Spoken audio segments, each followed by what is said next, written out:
Today I'm gonna, I hate calling this a tortilla because I don't know about you guys, but when I think of tortillas, I think of the regular flour tortillas or the corn tortillas. Well, this is using almond flour.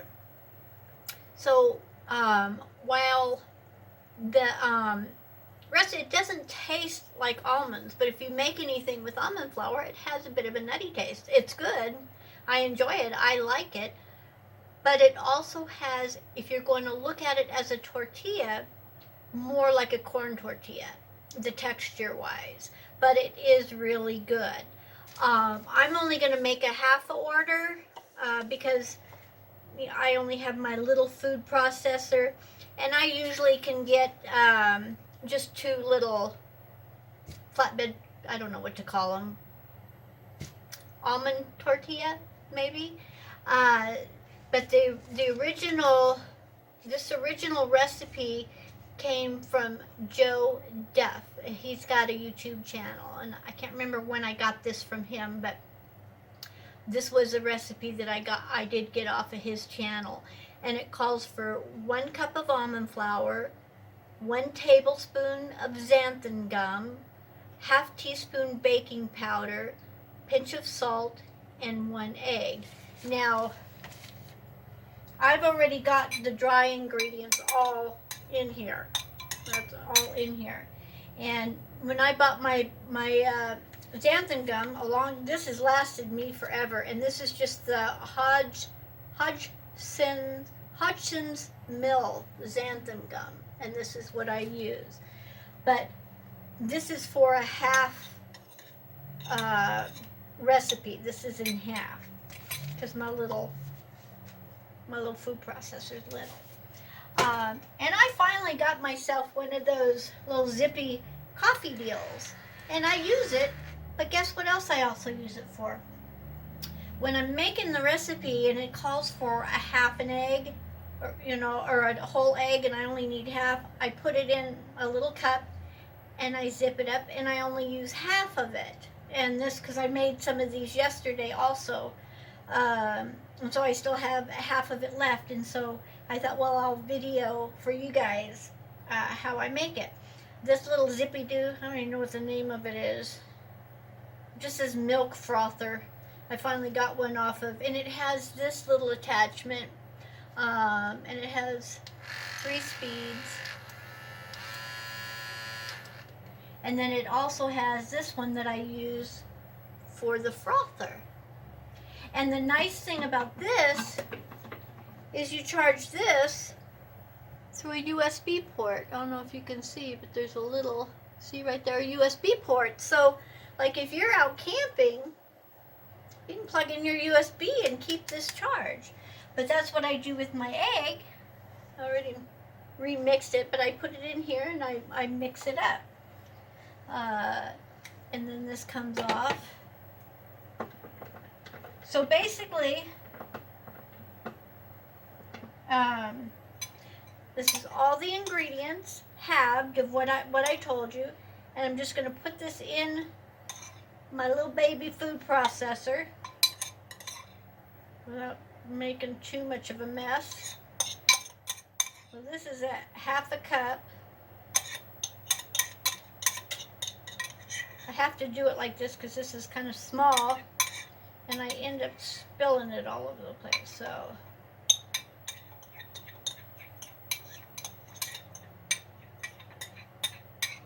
and like I've said before in a couple of other videos, if you're going to try to do this, eat low carb, I don't try to kid myself or anybody else that this is going to taste like a substitute for tortillas or substitute for chocolate or substitute for.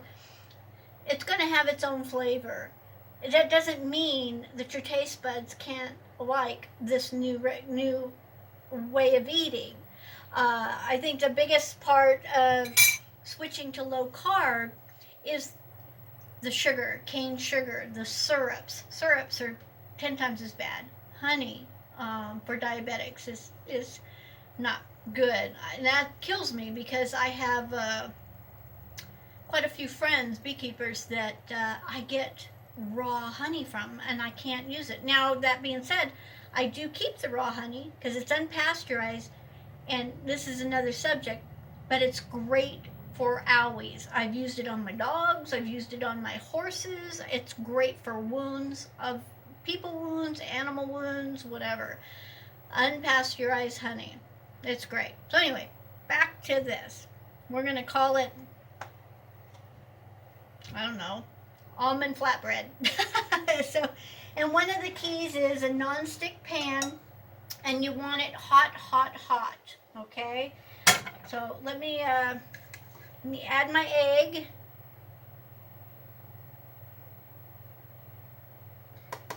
Just like that. I love my little zippy doo-dah thing. See if I can get this on there.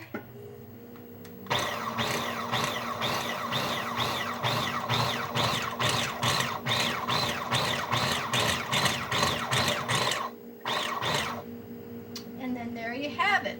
Put my baking soda back up so I don't need it now. Xanthan gum, and I'm telling you, I'll show you how.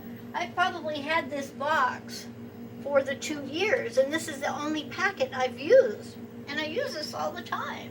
Uses very little, so it's really cost effective. And then my salt. So, and then this is what it comes out to look like. Find my rolling papers. I have certain papers for certain things that I can reuse. Okay? So I set my rolling papers out.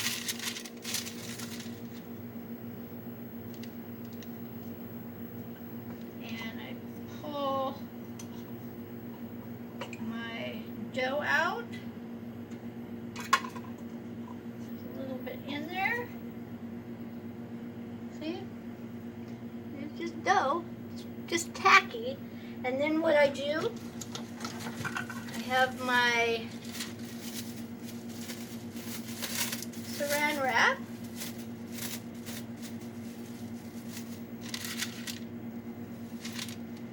And I put it in here, and I put it in the fridge for about 10 minutes. So I'll turn you off. See, you can knead it a little bit. Make it into a ball. And so in 10 minutes, I'll turn you back on. Are you still here? Okay. So it's been in the refrigerator, for about 10-12 minutes, I guess. Wash my hands.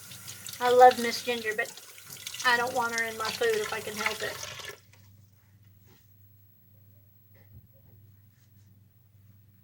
This is why I don't do tutorials, because there's times like that where I didn't have anything to say. So I've got my 2 pieces of parchment paper. I'm going to set them right there. And I don't have a rolling pin. And I can use my hands to push a lot of this out, but I use my good old Yeti cup for my rolling pin. But you can see here it's gotten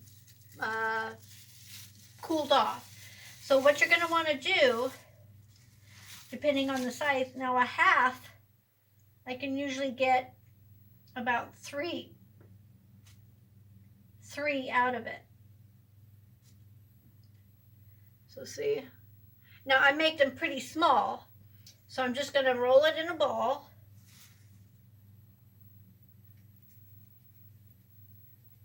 The xanthan gum is what helps it stick together. So now I rolled it in a ball, so now I'm just going to twist and turn and flatten it out. Now it is pretty small. It won't stay this small, but and then I put my parchment paper over the top, and I do more pressing. I use my thumb, press out this way, turn it.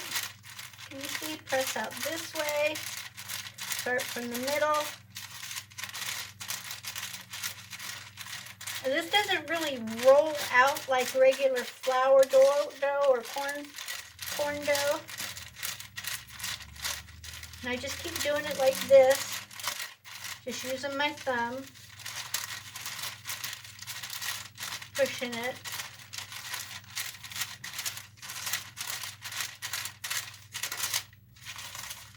And you can do bigger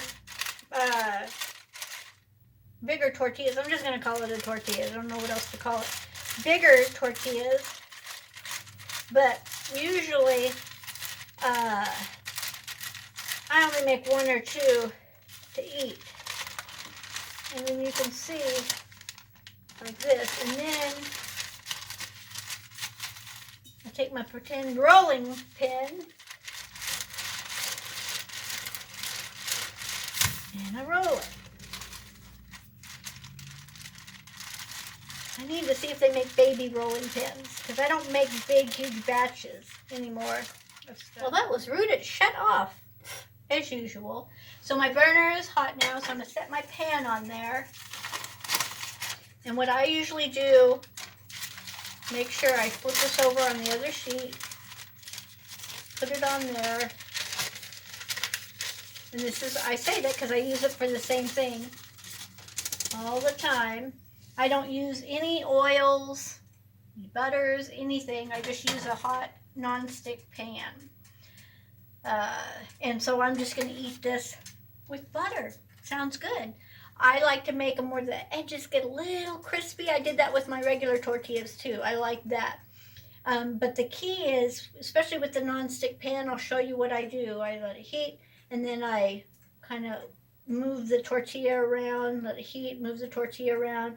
I'll take a peek and look at it, and I'll show you kind of what it's supposed to look like. Okay, so my pan is hot enough. So I've got my tortilla. See how thin that is? This makes really fast. See, I don't want to burn it. And I can see, because as thin as I make them, it's a little bit transparent. And you can make this kind of as crispy as you want, or as soft as you want. If you make this thicker, it'll be more like a gordita. If you've ever had a gordita, it's a thicker tortilla. And then you can check it every once in a while. It does so quick to check the bottom. I'm watching it bubble on top. Ooh, my edges are just now getting brown. Nope, not gonna do that. And then I'm gonna flip it, and this is what it's gonna look like. If you can see the brown edges right there. And basically, I turn my burner off now.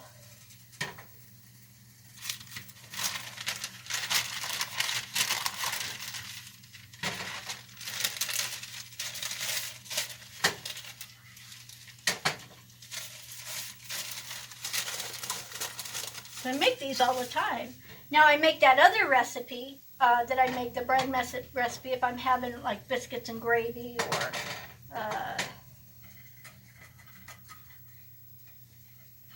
now I suppose, okay, so now you can see this is going to be hot, but I like my edges crispy.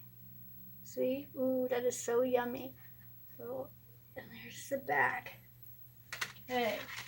If you don't let it get crispy like that, you can get something, pull it off, and lay it over the top and let it slowly droop down and make you actually like a taco shell. But I'm not doing that right now. I'm just adding some butter. That used to be my favorite. Just tortillas and butter. I'd make a tortilla, slather it with butter, put another tortilla on it, slather it, and roll it up. Oh, gosh, I do miss all that. But luckily, nowadays, for diabetics, we do have some options. Like I said, you just have to change your taste buds. Okay, that's too much butter. Never thought I'd hear myself say that. But I will show you in there. Like that. Now you can add whatever you want because this is now hard, right? If I did it like this, so you can put cheese on here. You can put some whatever, like sauce. You can put some meat, like a tostada.